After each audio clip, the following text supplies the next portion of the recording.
So, ayun mga katekram, mga kalabers, mga solid B. Ha? Likot ng kami. Okay lang yan. Eto, ngayon pa lang kami uuwi. Pumunta kami doon September 27, tama no? 3 AM na madaling araw, then ngayon pa lang kami uuwi. Ayan. So, kasi minonitor siya, minonitor din yung baby. Kamusta naman ang pakiramdam mo ngayon? Okay na tapos medyo masakit yung tahi. Ay, ayan, maraming nag-alay ng panalangin ng kanilang dasal sa inyo ni baby. So, ano masasabi mo sa kanila? Maraming salamat po sa pagdasal niyo po sa amin ni baby at nakaraos na rin po. Ayan. Di ba? Di ba dapat gusto mo na magpa-CS? Anong pumasok sa isip mo bakit gusto mo magpa-CS ng tanong mo? Sobrang sakit kasi. Kadami na talaga sumasakit siya, mahilap. Pero nagpadala na lang ako sa DR nun kasi iniisip ko ganyan. Mahal mo pa CS. Hindi, wala namang problema sa mahal magpa-CS. Ang problema doon, ikaw yung mahihirapan pag nagpa-CS ka. Yun nga din sabi sa akin ng mga midwife ko. Oo.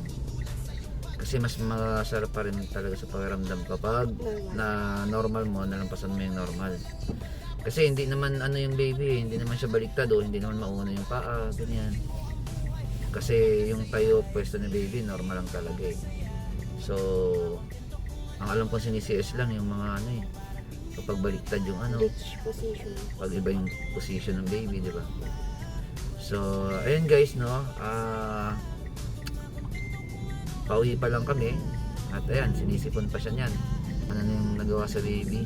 Pinaliguan si baby kanina, and then unang ligo yun ni baby, tapos binakunahan siya ng mga kailangan bakuna. Meron pang ibabakuna sa kanya. Siguro baka bukas babalik kami para sa newborn screening, bakuna, sa mga ibang bakuna na kailangan ibakuna sa bata. Ayan, lalo na sa mga newborn. So, ayan si baby Ara. Ayan.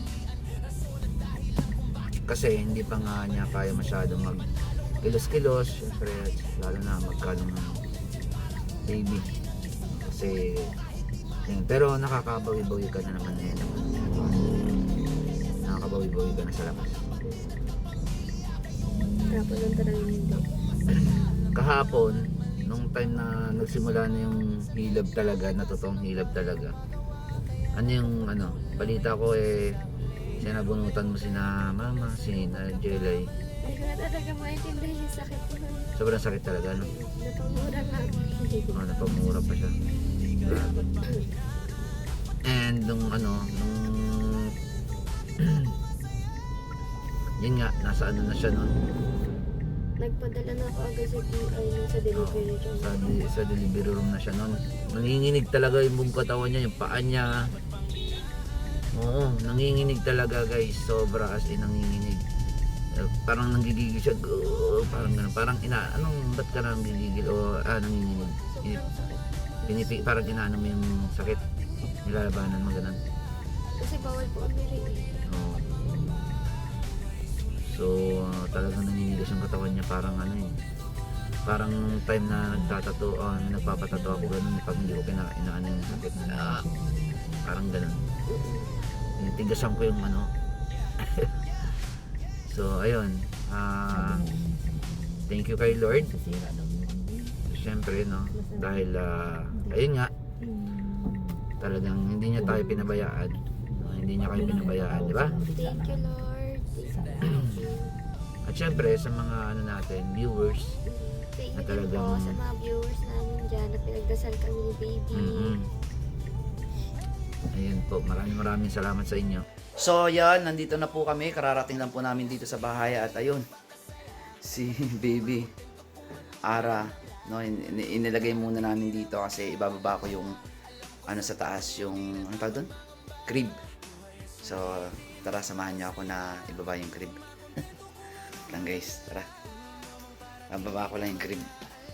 Okay.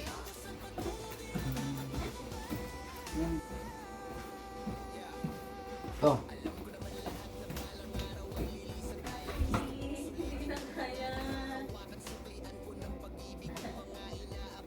So ayun, kutsyon muna yung binaba ko guys, no, hindi ko muna ibababa yung crib kasi nga ang dahilan nga pala kaya nagbaba ako ng kutsyon dito. So dito muna sila, no, dahil hindi pa po pwedeng mag-akyat baba ito si Bebe Labs dahil nga may tahi po siya, no. Maapektuhan po yung tahi niya. Hindi po sisikip, charot. Tatawa siya guys. So ayun, hindi po sisikip pag naano po yung tahi, mahirap na yun, di ba? So kaya naman, kutsyon muna tapos yung higaan ni Baby. Kasi yung crib po, nandun na nakaset up yun sa taas eh. So ang gagawin namin, dahil nga yung crib may sarili siyang kulambo, so nag-order na lang po ulit kami ng isa pang kulambo na yung tatakpan lang si Baby kasi nga para iwas sa mga kung anumang insekto. Okay, dahil nga nandito kami sa baba. So ito, dalhin na rin natin sa baba yung kanyang susuotin.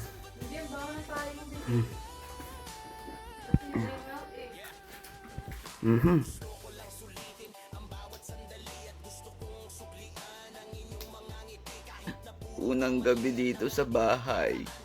Tingnan nyo po mga itsura namin. Ayun.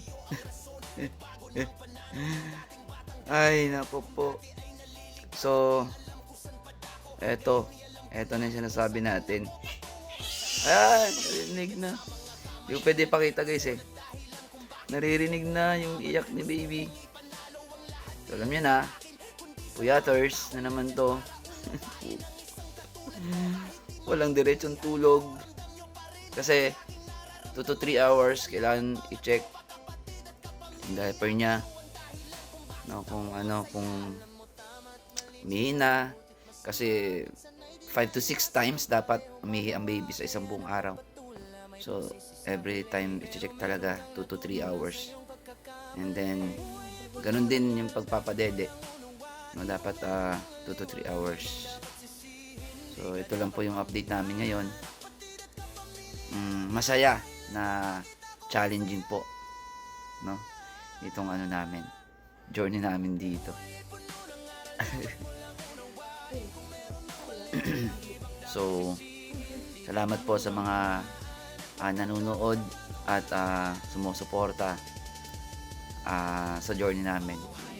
Yan. Bilang father, mother ng isang baby Ara. So, time check.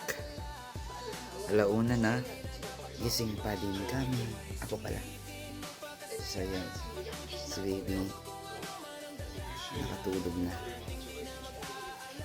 So, kailangan bantayan. Kasi minsan naglulungad siya. And challenging tong ganito guys, no? And then na nga, nagsisimula na akong ubuhin. Tsaka sipunin dahil nga bumigay na naman yung immune system ko dahil sa ilang araw na, ilang gabi na puyat, walang tulog halos. Ayan, para kay Baby. Para kay Baby Ara. Tulog na yung mag-ina ko guys. So, ako muna yung gising. Pinapapahinga ko na muna siya at ako naman yung bubantay. Nasa muli. Okay guys.